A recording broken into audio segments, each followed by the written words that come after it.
Howdy ho, welcome back.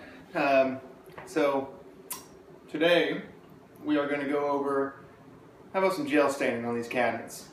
This is a finished product, actually a year ago. Still holds up nicely, looks beautiful. I've just been very slow to get these videos up. So there's a couple processes. Anytime you remodel in a kitchen, you don't want to take shortcuts. Every step's important. So this video may get broken down to about 3 different steps. Step 1 is prep work. Prep work's always the part that sucks the most, but it's one of the most important parts. If you don't put in this prep work and do what's on this video, then you're going to be looking at some. So you're going to have to go back and redo some of this stuff because it's blotchy, doesn't look good.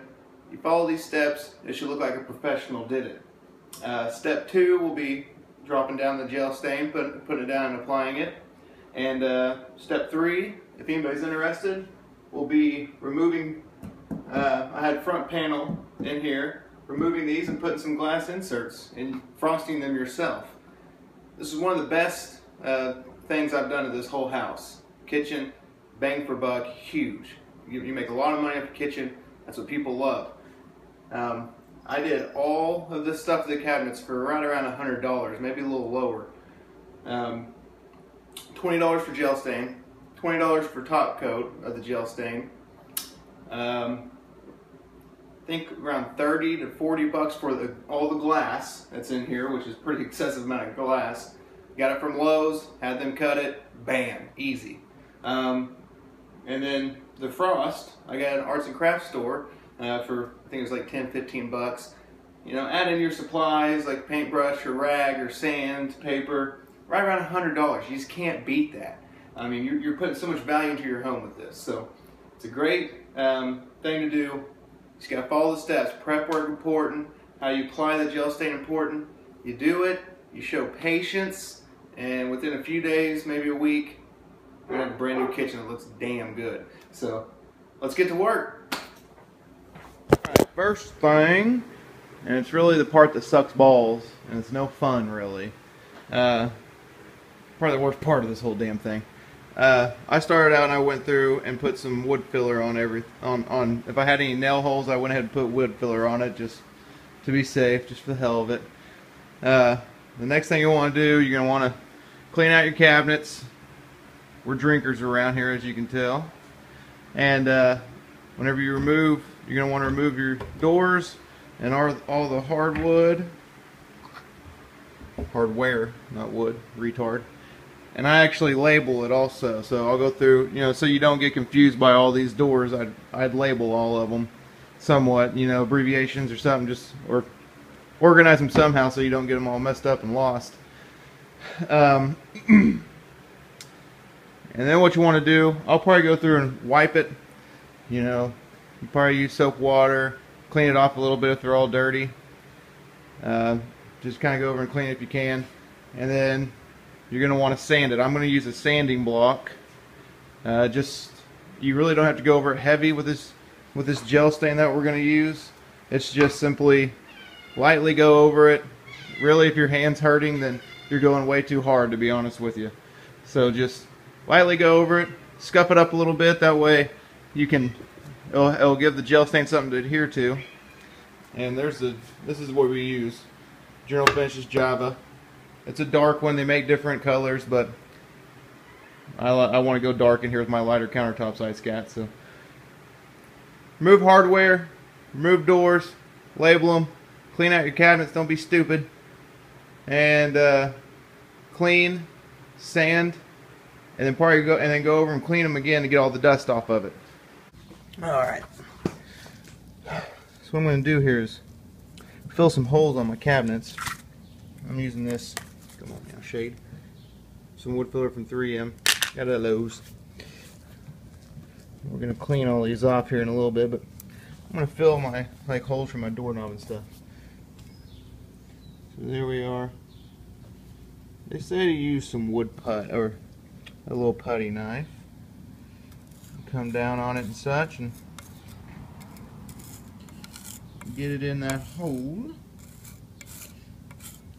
That's good and great. That works good. But I'm impatient. This stuff isn't going to hurt your hands. It's not even going to stick to it really. So I take some with my hands and just kind of push it down in there.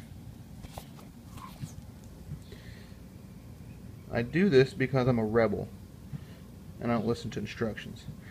The other thing is you got these little seams right here that you can just kind of rub your hand on. You know, that's if you have these raised panel like this. And you're going to end up sanding all this down anyway, but you can kind of see where that fills in, just those little bitty gaps. So this is good stuff to use, and a little bit of this goes a long way. A good example of one, you know, these raised boards get a little separation or whatever, so that's filling that little crack. Better safe than sorry.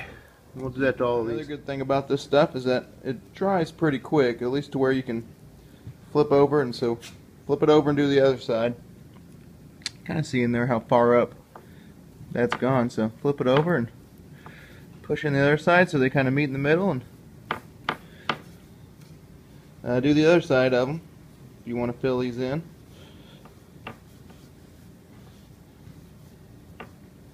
These babies are going to be looking nice, very nice. Okay, so we have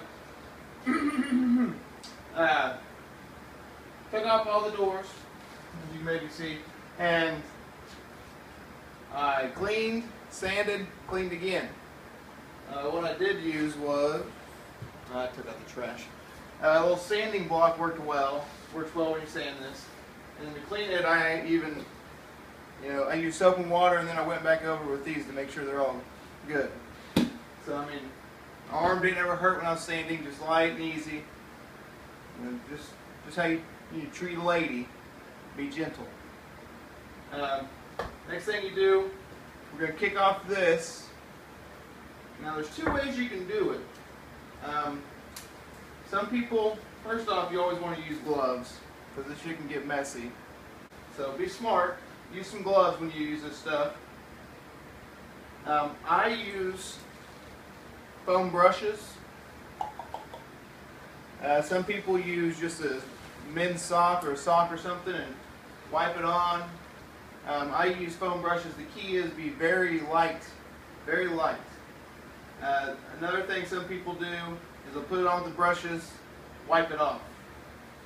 I just put it on very light with the brush. It saves coat. It still shows the wood. It's just as good as me. And probably you get it done on one less coat than you would if you wiped it off. One or two less coats even. So we'll be using the foam brushes, very light strokes. When you pry this stuff off, get out a stick, mix it up real good, get all the gunk off the bottom, all that. It's better to mix stains than shake them. So I'd say mix them. And then we'll get rocking and rolling. And real quick, another thing I did was I kind of taped off areas. I recommend taping off areas too, just in case you get too wild and crazy and too happy with this. You can see that I probably didn't clean out my cabinets up here. A, because I'm lazy, and because the prep work is by far the worst part. It took me nearly 4 hours just to prep this, sanding it, cleaning it. And it'll probably take me, we're just doing the bases and the cabinet parts today. This will probably take me, shut your face. Be a little respectful, I'm on camera. I mean, this will probably take maybe an hour to do these. I mean, that's how much I hate the prep work. You'll find that with any home renovation you do, really. Prep work sucks the most. So yeah, I didn't clean out the cabinets. Probably just to see how bad I can piss off my lady. But so here we go. You just need a very little bit of this. I'm just going to show you a couple of strokes. And get on up there and attack it. And really thin it out. Don't leave it on there thick. Really thin this out. If you put it on thick, then it's better if you use a rag to wipe off some excess. Because just real thin. And keep on going over and spread it out. A little bit of this stuff goes a real long way. Don't be stupid. Don't be grain. Don't get the grain. No way. Let's all be there a little bit. And then I like to use these foam brushes up here. But the key is to make sure that it doesn't glob up or anything. So make sure you go over that and keep it real, get it real thin. These foam brushes are good for getting in the middle. If you use just a sock, and you use your fingers to get in those grooves, but make sure you don't let this goop up on you. It's going to look like a pile of dung, okay? So that's how we do this. Don't get discouraged after the first coat because it's not going to look all that good. But after you get that second coat on, it'll give you something to smile about and show off to everybody. Okay, so this is the next day, about almost 24 hours later, probably like 20 hours later. And this is after coat 1. Now a lot of people think that this looks like dog dookie, but I actually like it. I'm sitting here contemplating on just keeping it. If you keep it nice up and down how I described, go with the grain, up and down. You know, people that use the rag and wipe it, it kind of looks like a circular motion on here, and it doesn't look that good after one coat, but I actually think it looks pretty good. It just looks like different, you know, multicolored. I don't know if distressed or weathered is what I'm looking for, but I like it. I'm debating on keeping it, but instead I'm going to do a different method. I do things a little bit differently than probably what a lot of people do. So on to the next step here. So, you know, after I did all the uppers, lowers here, I mean, this is how little bit you use. That's how much I have left. So, I mean, this stuff lasts you a while. That's how thin you need to put it on. Round 2. So, I'm going to do things a little differently.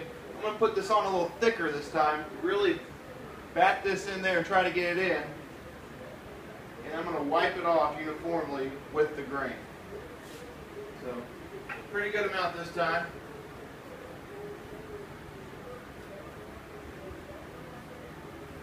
And, you know, if you have a big piece, then do it in sections. But since I'm just doing this video real quick, I do this whole thing pretty thick.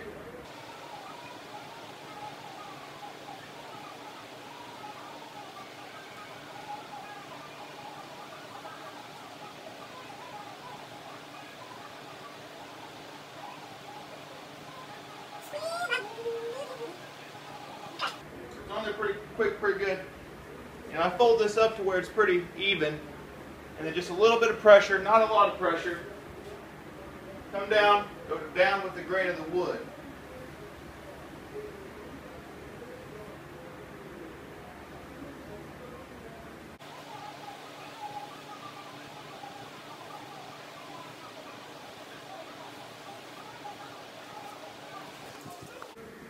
And what this will do, kind of bad lighting here, but you can kind of still see it's got mixed grain to it still. But it actually looks like, you know, it just looks like that's how the wood was supposed to be, in my opinion. Because whenever we first put it on, you can kind of tell, we got these little marks here that you can tell that it was painted on. But then whenever you go down here, you don't see those marks because we've now wiped it all down. So this is a way that I'm going to do these, because I don't want it to be too dark. Now it looks like that's how it's supposed to be. You know, that's just how the wood was. I think it looks pretty good. If you don't do it this way, then just go back over and do it the way we did last night. Just going over these for a second coat and do it until it's uniform. Usually it takes 3 coats, but with this way it may just take 2. So this is a way that's different, and I'm going to do that all around these. You know, work in little sections and really wipe them down. I just want a little bit of this to get in here because I don't want too much darker. Alrighty, got done with these base cabinets here.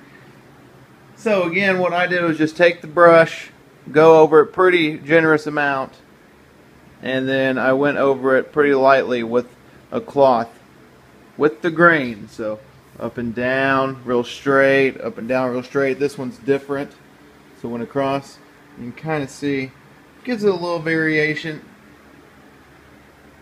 You know, that's how I did it. I mean, everybody's going to have their own ways that they want to do it. If you want a more uniform look, just repeat the first step, and you're probably going to have to do 3 coats total. So, but I'm just doing this. I like it better. I didn't want it too dark with these dark wood floors. But as you can kind of see, we get these little... So that's how I roll. You bunch of mofos. Next up, we'll grab the cabinets. Or the damn things that you pull. What do they call them? Whatever. So we'll grab those, and I'm going to do some tricks with those real quick. And then we will attack. When doing doors, it's pretty much the same thing as the bases of them. Main thing is you're going to really need gloves for this because you got to lift this thing up. I start inside out, and I usually get up here in these crevices to really get it in there. But you got to be mindful and wipe away any excess that you have. So I kind of dab a good amount in all these little crevices to get all this filled in. And like I said, you really got to make sure that you get rid of that excess or it's going to bubble up and look like a pile of dookie. See, then you get little trouble areas. You can see a little bit of that. Just got to keep on going at it. Maybe get more if you need to. And dab a little bit more.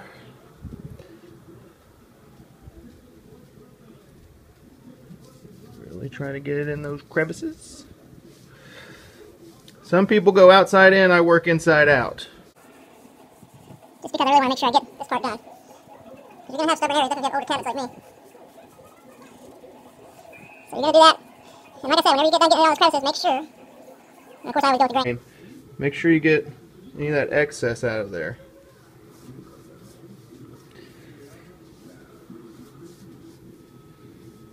You can put more on there to get them in there. It's just you got to make sure that you get the extras out.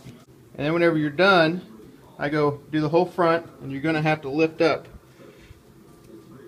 This is why you need the gloves, because it gets a little messy. And you got to lift it up a little bit. Make sure that you coat these up here. I usually, when I lift it up this way, I go probably as far down as I can, like 7/8 of the way down on each side. Then I lift up this side a little bit and do the rest. So just thin, don't let it blotch up on you. It's been stained. I actually let them dry for 2 days about. That's just how it's kind of worked out. I mean, they usually say a day is good, but I've let the stain dry for 2 days. So now we're going to go over some top coat. I use this Armor Seal by General Finishes.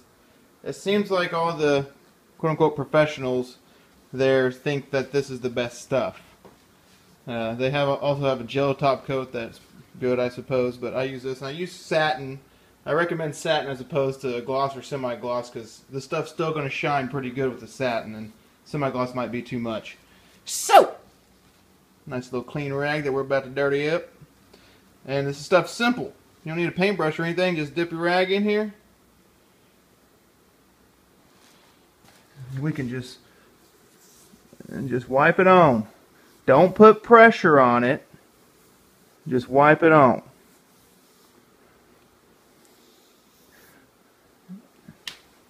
And I put it on pretty thick. I have seen and heard that if you don't put it on thick, then and if you put it on real thin like we did with the stain, we want it thin with the stain. If you don't put this on, you know, pretty good, then it actually bubbles up and it actually doesn't look near as good. You have streaks and stuff, so I put it on pretty thick. Go with the grain. I mean, that doesn't mean coat it to all heavens, but I say put it on pretty good. And you can see it just instantly shine. You can kind of tell there. And that's what it's supposed to do. With the grain, slap it down, go over everything, let it dry. I think you can let it dry for 6 hours and put another one on there. You can do 2 coats in 1 day. Or better safe than sorry says you can wait even longer. Wait a whole day. You know, depending on how your schedule is, whatever. I'll probably do 2, maybe 3 coats.